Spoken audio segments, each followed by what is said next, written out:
Tahimik ang bahay tuwing gabi, maliban sa mahihinang yabag na nagmumula sa itaas ng kisame.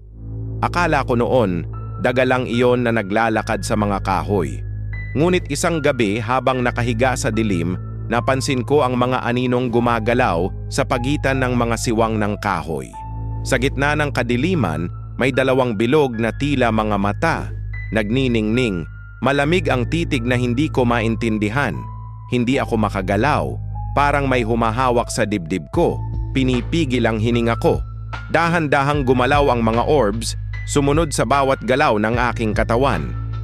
Pinilit kong huwag mag-ingay, nanginginig ang buong katawan ko sa takot. Sa isang iglap, narinig ko ang paggasgas ng kuko sa kahoy, parang may pilit bumababa mula sa itaas. Huminto ang oras, at sa bawat segundo, palapit ng palapit ang mga mata sa akin. Hanggang sa marinig ko ang bulong mula sa itaas, mababa at basag, nakikita kita. Napapikit ako, pilit nilalabanan ng takot na sumisiklab sa dibdib ko. Ngunit naramdaman ko ang malamig na hininga sa leeg ko, parang may humaplos.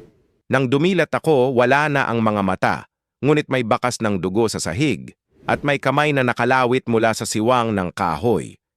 Hindi ko alam kung makakatulog pa ako, dahil alam kong may nagmamasid pa rin mula sa itaas, naghihintay na muling bumaba.